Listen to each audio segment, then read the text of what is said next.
When I left care, something I didn't expect was everything that you have to sort being an adult. I was ringing like the electric companies and stuff, and they were like, what do you think of this tariff? And I'm like, what's a tariff? Like, what is this? No idea how to manage money. We were like, oh yeah, food shop, that's only going to cost like £40. It was not £40. What the people who are not care experienced don't realise is all of the things that they learn at home. Loads of audiences that I've spoken to, I've often started by saying, by show of hands, who's benefited from an employment opportunity through a family member or a friend? And every single time, at least half of the room raise their hands. I mean, I've gone into lots of different workplaces straight away and been very confident, and then gotten to a point where it's like, I can't do this. I didn't really have good support around me. As a manager in the leaving care team, what I've seen time and time again when young people have gone out and secured apprenticeships or work placements is failure. It's not their fault that they've had this really tricky start, but it is our fault if we don't support them to make positive next steps. We need to collectively support this group of young people. They need us. You go straight into work with no help, or you stay on UC and there's no gap in between. A third of all care leavers nationally are unemployed. So unfortunately in Suffolk, that figure is roughly 40%. I think the simplest answer to that is to focus on bridging the gap. Because we've got the young people leaving the care system, you're finished, you're done. You've got the employers that are ready and they've got a need, but actually no one's taken the time to focus on, well, what's the journey like in the middle? And it doesn't have to be a long journey. And if you don't focus on that middle part, the cement between the bricks, it's never going to join together.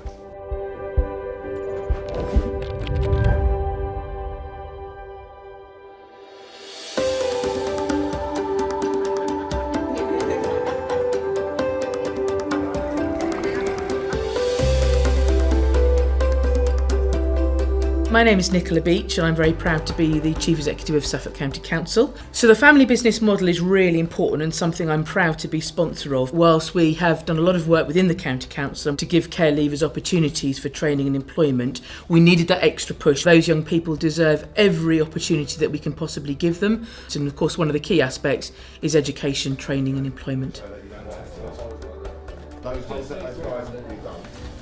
So the family business is a project initiated by Suffolk County Council, which is about supporting care leavers into employment. They do it in 3 ways. First, the council provide apprenticeships for young people.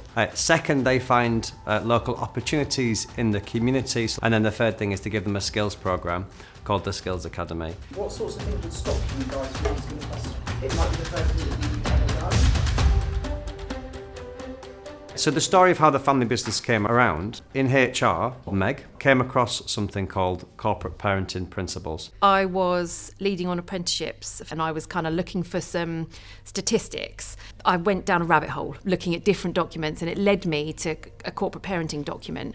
When a young person comes into care, they become looked after, and they're looked after by the local authority. So we use the terminology corporate parenting. Basically, it was saying that corporate parenting is the responsibility of every local government officer and every councillor, and that just really struck me. There are over 5,000 people employed in this building. If we all thought of care leavers as our children, then we should be able to move them on positively. So at the same time, unknown to Meg, was Chris. Chris also wanted to offer opportunities to care leavers. So my ambition is to turn corporate parenting into community parenting. So now you've got someone in social care and someone in HR working together, which is exactly what you need for a project like this. We started talking about could we ring-fence corporate funding to create some apprenticeships for care leavers.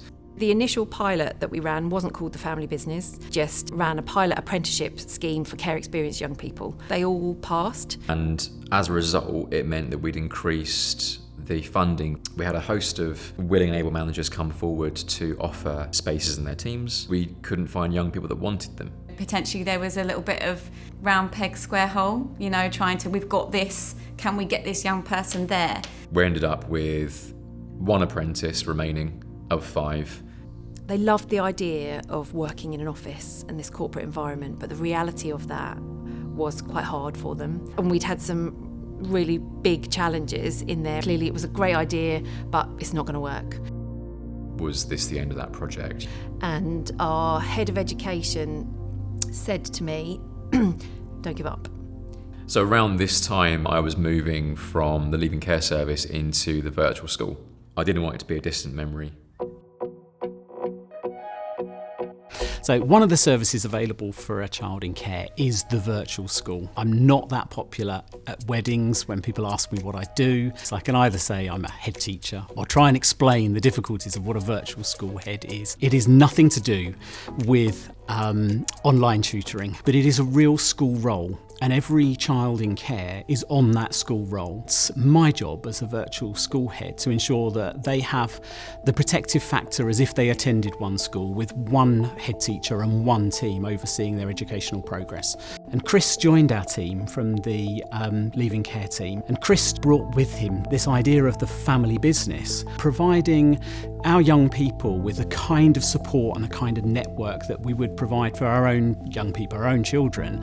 And I was really captured by that. I was very fortunate. Matthew felt passionately that this should keep going and that we could do something about restructuring, rescaffolding the whole thing. It's too big to fail. This cannot fail. We will need to find a way. He brought with him so many connections, the Leaving Care managers, the frontline workers. It needed the support. It needed a bit of a stronger identity, creating a situation where it could become systemic, it could become really operationalised, and it could be something that we would be able to sustain in perpetuity. That started linking with Luke.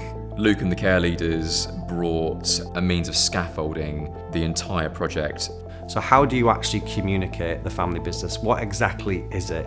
And who do you then need to get involved to support you with that vision? From the inception of identifying a strong brand. As a child in care, your local authority logo might not be the best logo that you want to see, because that might have been the logo that's taken you from your parents and caused trauma. We needed the family business brand, which was completely separate to the local authority's brand. We had to create consistency with the local authority brand, so we couldn't sway too far away. So we kept the local authority's main colour, but we changed everything else. How we work with managers, how we work with employers to identify roles. And so if you've been a care leaver and the local authority has been your parent, you now go and work in that local authority, it becomes your boss. So it becomes a really tricky dynamic for a manager. Towing that line of what is being a manager and what is being sort of a pastoral support worker. One person can't do all of that. So now we have a dedicated family business coordinator. Yeah. Snake off down the So technically I'm the auntie. I'm the supportive auntie. She is one of the key components. You need Celia. I think she's amazing, but she's got the energy of everything. Protect yourselves. Explain my time. You'll tend to find that when a young person has an issue or a problem, they'll go find that trusted adult that they can go and have that conversation with.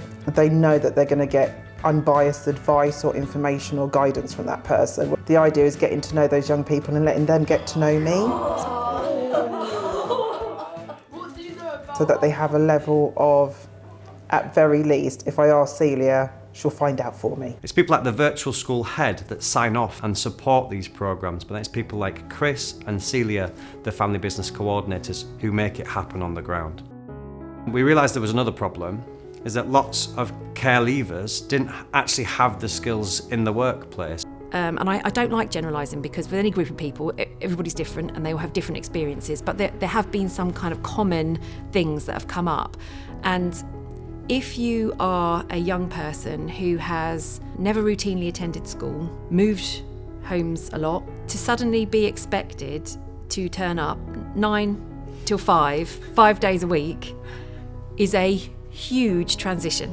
And how difficult it is to go from a situation of maybe being very stagnant and not being able to do anything. And we've been hit with so many different things all at once, and we don't like change. So if someone basically is saying, oh, come in once a day, yeah, and then out of nowhere, they're like 5 days, we'd think in our head like, whoa, that's so much. Because what we also didn't want to do was set people up to fail, put them into apprenticeships if they weren't ready for that, if that wasn't the right step for them at that point.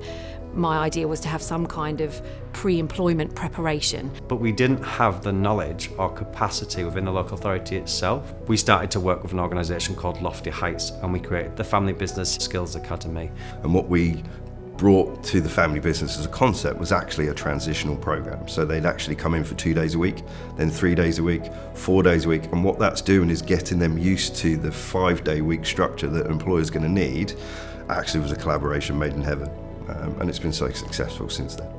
It's an 8-week programme for our care leavers. They are given all of the tools that they need to apply for jobs, for education. It's not necessarily into an apprenticeship. You know, there's lots of ways that the young people can go. And I'm a big advocate for that. You know, local authorities are great at keeping children safe, but there are incredible social enterprises, just like Lofty Heights, across the country that specialise in really meaningfully supporting young people to get the skills to work. He's done a bit of bricklaying, a bit of carpentry. We're fitting the kitchen. We're finishing that off tomorrow as well. Throughout their journey with us, the whole idea is to provide them with a positive learning experience. You know, let me show you how to get through an interview. Let's talk about top tips with them. And we're on that journey with them. They're just different. They can speak to you, they treat you like an actual friend.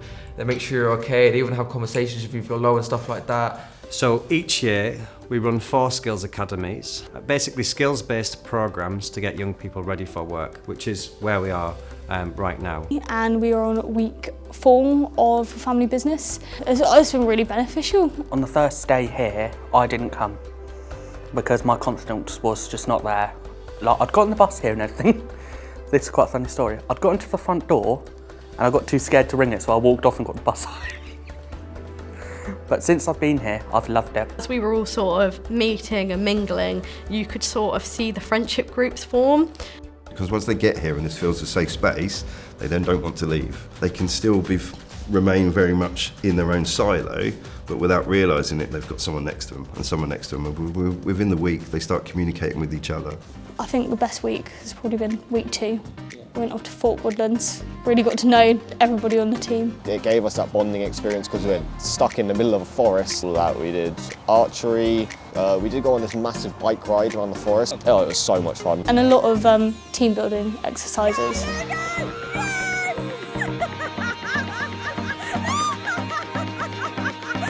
I wasn't brave enough to go up on all the like tree swinging stuff. I was the first person to do every single activity. I was like the test dummy. You literally just jump off and then you're just like swinging. I want to work here, I want to get a job here. It's great, because I'm a bit of a daredevil, but I don't see no danger. I just love it, I just yeet myself with things, it's great. I do come across quite confident, but I'm actually not. I don't know, it's just an easy group, everyone gets on. Building up my confidence, learning new things. I mean, I don't shut up really. Whereas before, I was like this quiet little mouse. I'd sit in a corner. We have kind of like joined into like a little family, yeah. It gets you thinking in a more comfortable environment. I mean, there's so many good things that I could say about the course, because originally like, I was struggling with my mental health. I felt that I didn't need to have the mental health help when I was here, because it felt like I was already part of a support network, like I already had the support from people. So we've really kind of started to open up opportunities. We've tried to build in work experience. Taster sessions, taster days. Community projects, just so they're out there doing something within their local community and stretching that network. You know, we'll bring employers in, we bring wellbeing services in, we'll bring drug and alcohol support in. If we need to, we reach out and build that team of network around those young people. It's that bridge between the opportunity and the young person to upskill the young people, but to equally bring the employers to them. We actually hold an employee event here as part of the end of the course, and the council are fantastic in bringing lots of employers to us. We'll have the fire service, we'll have Ipswich Borough Council, we'll have a whole range of employers offering apprenticeships, all that are bought into supporting the care leaver. So already you've now got the employers starting to think differently, and that's really important. And then actually coming in here, are all coming in suited and booted, they're coming in with their CVs, they're coming in with their pictures. Why wouldn't you employ me? And the enthusiasm you see in that room is fantastic. And employers come away they're blown away. It's nothing what they expected as well. It kind of opens the door. It doesn't give them the job, they've still got to do the work, that's the important part, but it's creating an opportunity for them to go in and sell themselves. It is so nice when they do finally get that job and then they ring you and they're like, they offered me the job. We are more excited than they are. We're like, yes! It's fantastic. It is. The odds are, if a young person comes to us asking for a very specific thing, one of the foundations of the family business is to bring that network to our young people. That's what we want to create, more and more opportunities. The young person interested in this, we could pick this, this or this. For me, it's got to be a brickie. Be an electrician. Well, I want to be a farmer. I want to be a support worker. Something like HR or sales. So now we've got a job goal, we can start working with them on that and start exploring what that looks like and what's the next steps and what's the next stages. We are learning just how many opportunities there are in Suffolk and our partners that we just didn't realise we had. Areas in wildlife, recycling, buildings, maintenance. It's our wider partners that have more opportunities, particularly in a rural community like Suffolk, that are really exciting and perfectly matched for a very large number of our young people. Like, if we go back to when we first met, I came to you and I was like, help me. Whereas now, I know how to get there. And I'm now a working adult. And I'm not that kid anymore that was just going, help me. It made me so much more confident. And it just gave me confidence in my own decisions. Also, it's really fun here. It's actually really friendly. If you came back to me like a year ago, and told me to speak in this thing, and I'll just ignore you. But now it's because I've taught myself not be anxiety all the time, trust people a little bit more, and now I'm here. What the family business creates is a space between the employer, the young person, and then we've got us, the leaving care service. And the family business is linking us all together. It's really needed. They're not just attaching themselves to people who can leave and can be transient, they're attaching themselves to a service that they trust as well. My overview is that the family business will become more of a brand that you can trust. It almost doesn't matter who the people are going through it, they trust the service and they trust what they're the product. My greatest hope is that this model, which is based on collaboration, it's failed before because people have tried to do it siloed and you can't. The strength is in the collaboration that we've worked together and we've proven that. My hope is that this model is now seen as a success and is replicated across the country with many other councils that also link into local VCSE training providers that can add so much value to care leavers. That it's just so important to build that network and ensure that that platform's right. But I think the most key is keep it simple. I think it's worth recognising that the volume of hard work that's gone into making this vision so clear, making it really easy for people to actually sign up and understand it. That's what's made it feel easy. It's just not confusing. It's intuitive and it's quite simple. We still feel like this is just getting started. We know other local authorities would love to be in the position that we're in. But the really important thing is that we also lead by example, and the County Council has ring-fenced money to do this, and already we've seen care leavers being employed in our HR teams, in our fire service, so some really good opportunities presenting. But if I'm going to ask other businesses, community leaders to work with me on this, then of course I need to lead by example and ask my organisation to as well. That's exactly what we've done. And so please don't ever give up on this, because we've learned from that, we've put this in place, and I would highly recommend the family business model for anyone wanting to support care leavers. We've got a moral duty to do more for these young people. Everyone deserves a family.